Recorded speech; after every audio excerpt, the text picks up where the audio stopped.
estos no. A ver, ¿con esto? Creo que con esto sí, mira. ¿Sí? No, tampoco. A ver estos. No. Ay, no se ve Con nada. A ver. A ver, se supone que tendría que verse espectacular. ¿Será que hay algo mal con la imagen o qué? No, ¿cómo va a haber algo malo con la imagen? Ay, mira. El Ah. problema es que habíamos estado utilizando los lentes incorrectos. Claro.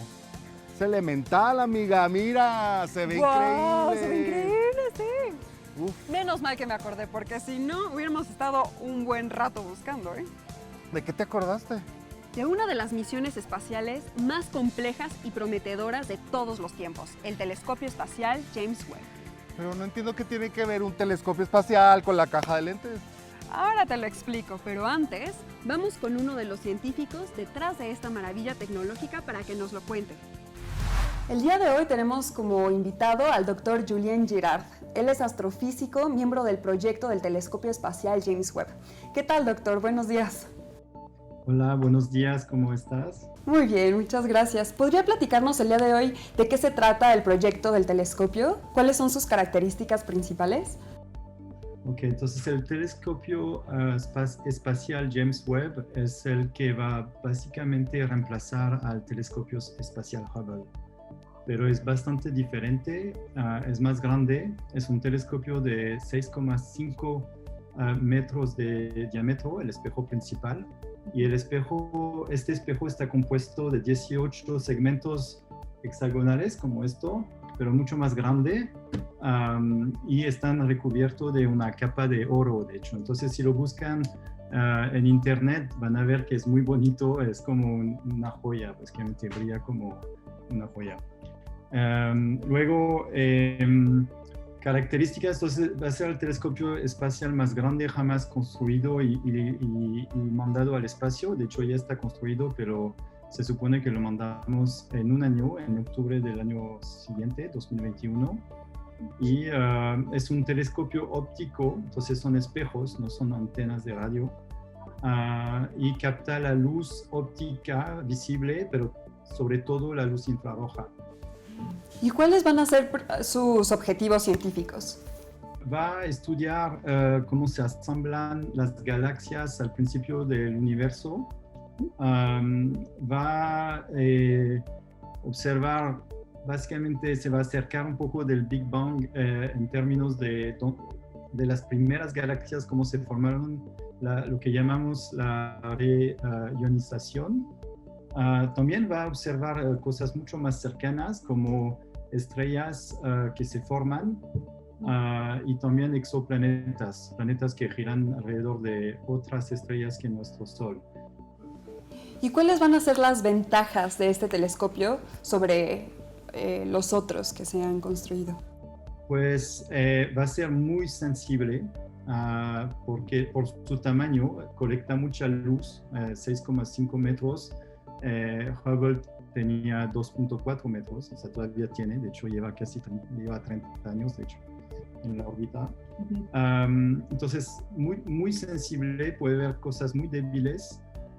Lo otro es que va a estar en un lugar a 1,5 millones de kilómetros de la Tierra, donde es muy estable y muy frío. Entonces es perfecto para el infrarrojo porque los detectores necesitan frío. Y también por su diámetro va a poder ver un nivel de detalle exquisito, básicamente. ¿Y hay alguna manera en la que se complementan la información de esos telescopios con los que hay en la Tierra? Sí, claramente la astronomía espacial y la astronomía del suelo son muy complementarias. Básicamente, en el espacio, los telescopios son más estables y más sensibles, pueden ver cosas más débiles, porque no hay la atmósfera, ¿no? Por otro lado, en la Tierra es un poco más barato construir telescopios y se pueden construir más. Entonces ya vamos construyendo en la Tierra telescopios de 30, 40 metros, cuando el telescopio espacial va a ser solo de 6,5 metros. Pero se complementan mucho Hay cosas que se pueden hacer desde la Tierra que no se pueden hacer desde el espacio, etc. ¿Y cuál es la astronomía de punta que se utiliza para el telescopio? Un poco todo el conocimiento que tenemos en astronomía se pone en este proyecto. Desde la óptica, la mecánica, también la forma que va a apuntar a estrellas. Yo soy especialista, por ejemplo, de algo que se llama coronografía, que es bloquear la luz de una estrella para ver un planeta muy débil al lado. Esto, como toma mucho tiempo construir un telescopio así, la tecnología ya tiene casi 10 años, pero hace 10 años era la tecnología de punta, entonces es mucho más avanzada que, por ejemplo, lo que está en el Hubble. ¿Y qué matemáticas se utilizaron para el diseño de este telescopio? ¿Qué tipo de matemática? Pues un poco de todo también. Si quieren ejemplo, pues la óptica. Yo soy me gusta mucho la óptica y por ejemplo, se usa para calcular básicamente qué tipo de imagen uno tiene en el detector con un tipo de apertura, que en este caso es un hexagonal. O sea, son muchos hexágonos, son 18, así para hacer los 6,5. Obviamente hay que calcular, no es lo mismo que tener un telescopio redondo. Entonces la imagen enfocada en el detector va a tener una forma también un poco de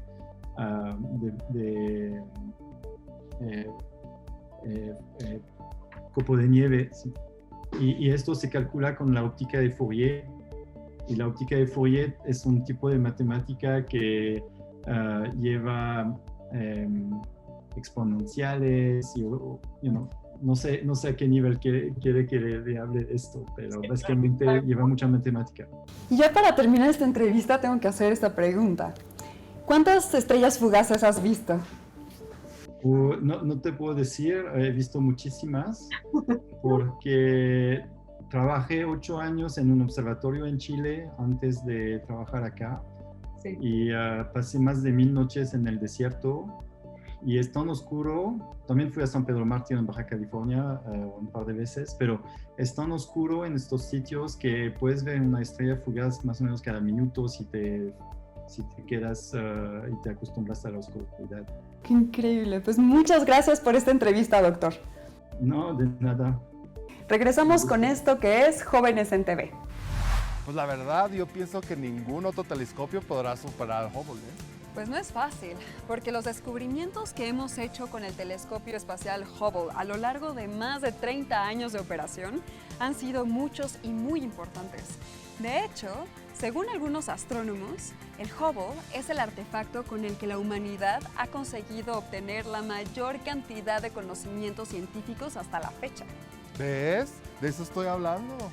La cosa es que el James Webb, con su espejo de 6 metros e instrumentos de última generación, es sin duda el telescopio espacial más grande, complejo y potente construido hasta ahora. Se trata de un verdadero peso pesado, que además tendrá una mejor ubicación que su famosísimo predecesor. Vamos a tener la oportunidad de conocer las galaxias más lejanas y antiguas para conocer el origen del universo, un auténtico viaje en el tiempo. Bueno, y a todo esto que tuvo que ver ese supertelescopio con que hayas encontrado los lentes correctos. Pues que me acordé de él y de cómo todos los instrumentos que va a llevar al espacio están diseñados con el propósito de observar cosas muy específicas. De alguna manera es como buscar dentro de la caja de lentes y escoger los que necesitamos para ver lo que queremos ver. No se me ha ocurrido, ¿eh? Unos lentes que son ideales para proteger los ojos del sol son completamente inútiles para intentar ver nuestra imagen en 3D, ¿no? Elemental. Lo mismo pasa con los complejos aparatos que diseñamos para explorar el universo. Algunos sirven para ver unas cosas y otros otras. Conozcamos ahora el HOC, un observatorio que se encuentra en la cima del volcán Sierra Negra en el estado de Puebla y que tiene unos lentes muy especiales capaces de mostrarnos los rasgos de algunos de los eventos más violentos del cosmos. Hoy tenemos como invitada a la doctora Magdalena González, astrofísica del Instituto de Astronomía de la UNAM. ¿Podría platicarnos el día de hoy qué es el HOC? Es un observatorio que detecta rayos gamma de la más alta energía que llega del universo. Está en el estado de Puebla, a una altitud de 4.100 metros sobre el nivel del mar, y venimos operando desde el 2015 hasta la fecha.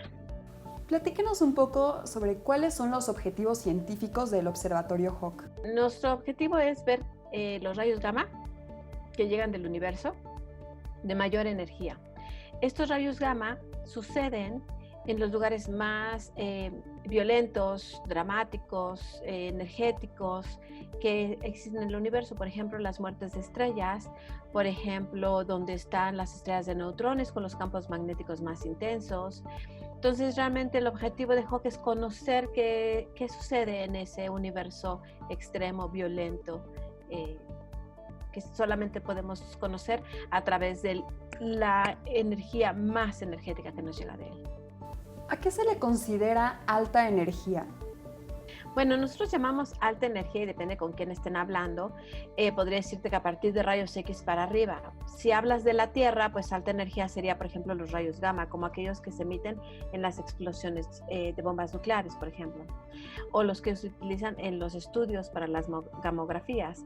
Sin embargo, el universo puede hacer millones de veces fotones o luz más energética que la que podemos detectar en la Tierra. Entonces, cuando hablamos de altas energías, hablamos de cosas que no podemos acelerar aquí el ser humano, en la Tierra, y hablamos de cuando la luz se empieza a comportar como partícula. ¿Cómo es que se detectan estas altas energías que llegan del cosmos con el Hawk? Como te comentaba, las altas energías es cuando la luz empieza a comportarse como partícula, es decir, ya no se refleja, ya no se difracta, sino va transmitiendo la energía que contiene en paquetes que le llamamos fotones. Esas son, digamos, las partículas de la luz.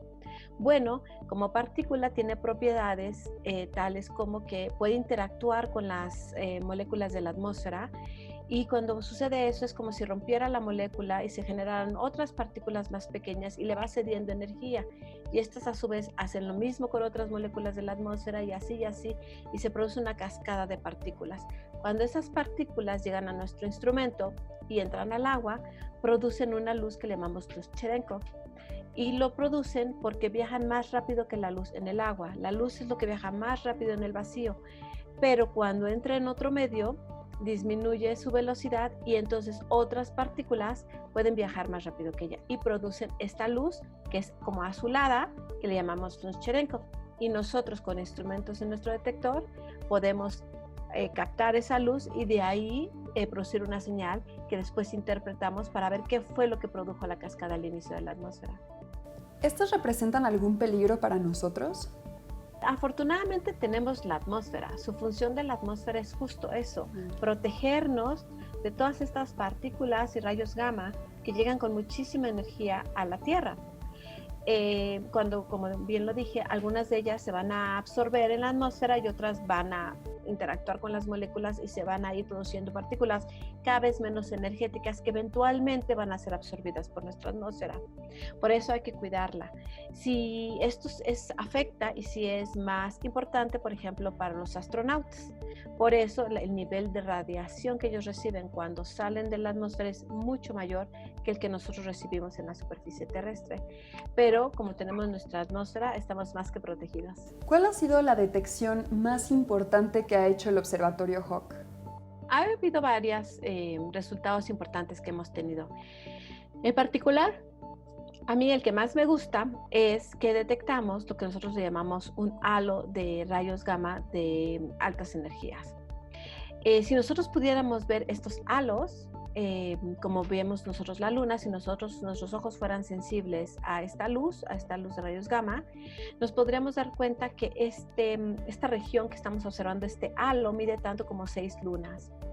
Y lo que creemos que es que tenemos una estrella de neutrones, ¿sí?, que está girando rápidamente con un campo magnético, arranca electrones, este campo magnético de la estrella de neutrones, Y estos, a la hora que se propagan en el medio, van a producir rayos gamma por diferentes procesos. Y esos rayos gamma son los que nos están llegando a nosotros, que podemos observar con un instrumento.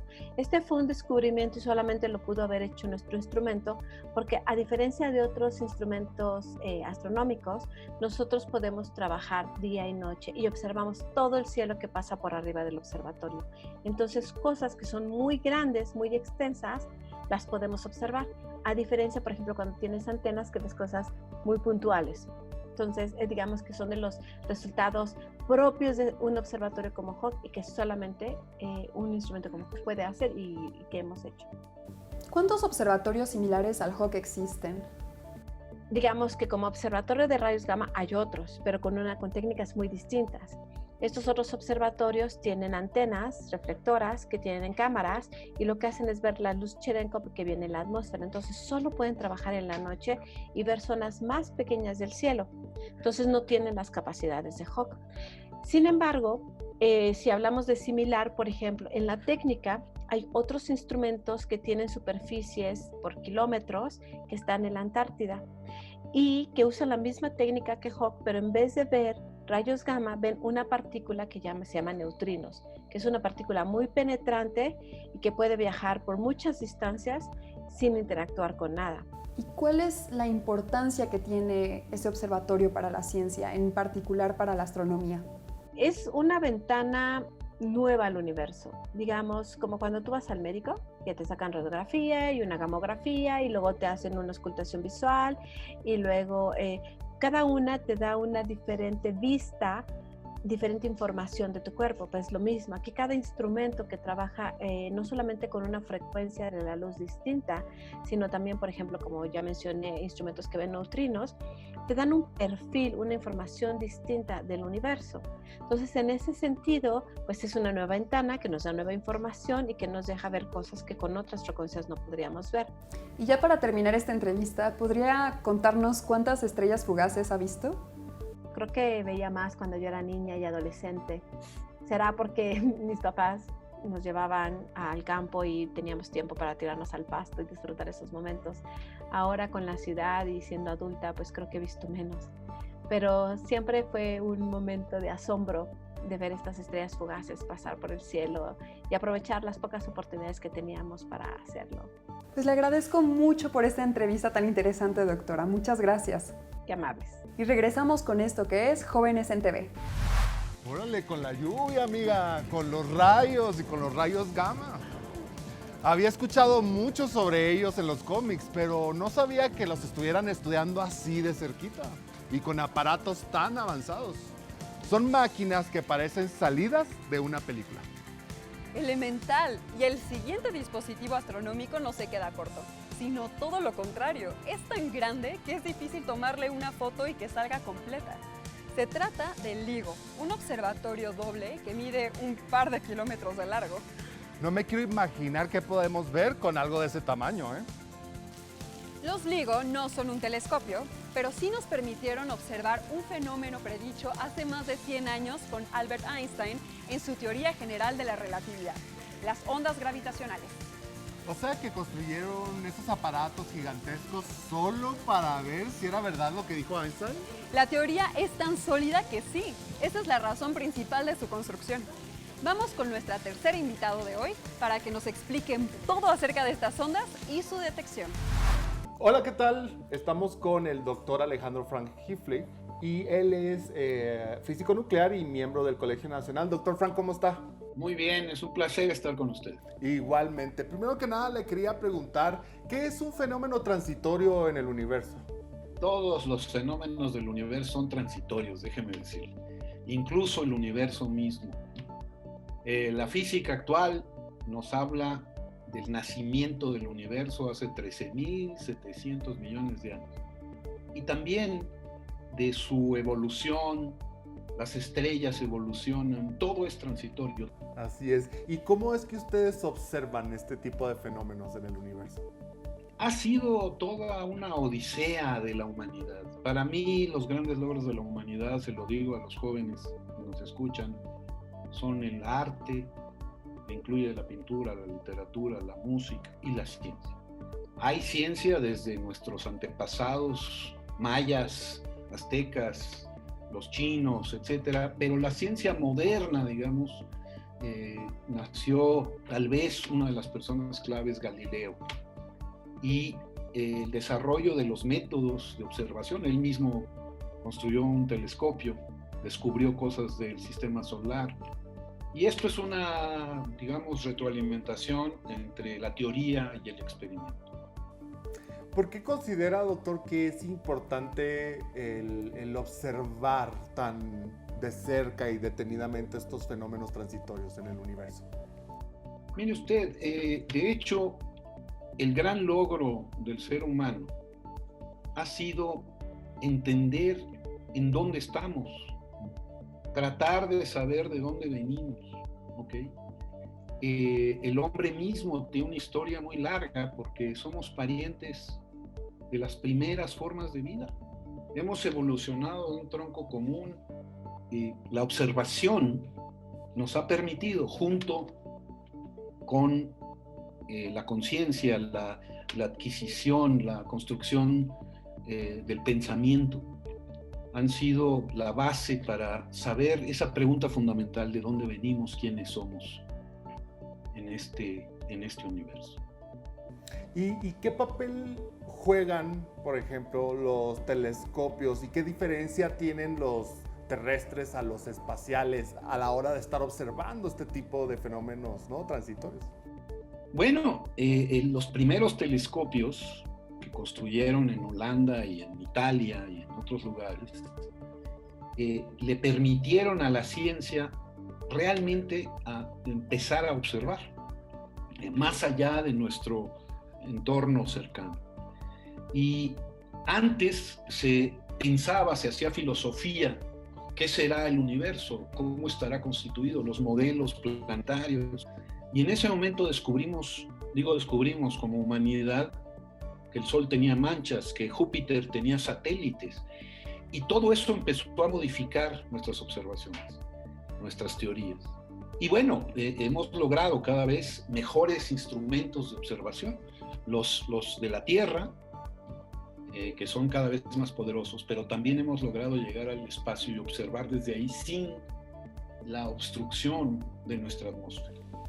Súper interesante. Y hablando un poco más específico de lo que hemos llegado a estudiar, o lo que han llegado a estudiar y a observar, es las ondas gravitacionales, ¿no? Que las estudian y las observan en estos laboratorios, ¿no?, tan grandes como LIGO. ¿Qué me podría platicar del LIGO y las ondas gravitacionales? Es una cosa maravillosa. El telescopio, la luz visible, fue nuestra primera ventana al universo. Y después se empezó a estudiar radiación no visible. Por ejemplo, las ondas de radio, las ondas electromagnéticas de alto poder, también los rayos gamma. Y la última ventana que se nos ha abierto al universo son las ondas gravitacionales, que predijo Albert Einstein. Y LIGO ha sido un esfuerzo de muchísimos años, porque resulta que las ondas gravitacionales mueven de una manera pequeñísima a nuestro entorno. ¿Y usted qué tipo de matemáticas cree que están involucradas a la hora de estudiar las ondas gravitacionales de Einstein? Siempre el tema de las matemáticas es algo que sí me gustaría comunicarle con mucho cuidado a los chicos preparatorianos, a los jóvenes. Las matemáticas son el lenguaje de la ciencia. El primero que habló de ello tal vez fue Galileo. Aunque hay grandes descubrimientos algebraicos de las culturas árabes, persas anteriores, él empezó a hablar de cómo la naturaleza se puede expresar en términos matemáticos y hizo las primeras teorías del movimiento. Para las ondas gravitacionales se trata particularmente de un desarrollo matemático extraordinario realizado por Albert Einstein, que realmente es una epopeya de trabajo. No tiene mucha importancia hablar de la cosa técnica, pero sí del maravilloso contacto que hay entre las matemáticas y la observación. Así es. Si usted pudiera hablar consigo mismo cuando estaba en el bachillerato y estaba estudiando matemáticas a los 16, 17 años, y por todo lo que ya ha pasado, ¿qué le aconsejaría? Yo creo que hay que abrir la mente, hay que entender que las matemáticas no son una técnica, son un arte también, son un arte. Yo descubrí las matemáticas en la secundaria después de que mi interés principal era el fútbol, era jugar fútbol. Y para mi sorpresa, descubrí a los 15 años más o menos que las matemáticas brindan una gran alegría porque permiten preguntarse cuestiones del día a día o de las estrellas o del movimiento y llegar a resultados, a conclusiones muy claras. No, pues un gran consejo. Muchas gracias por lo que nos platica. Es demasiado interesante. Muchas gracias por su tiempo y nosotros continuamos en Jóvenes en TV.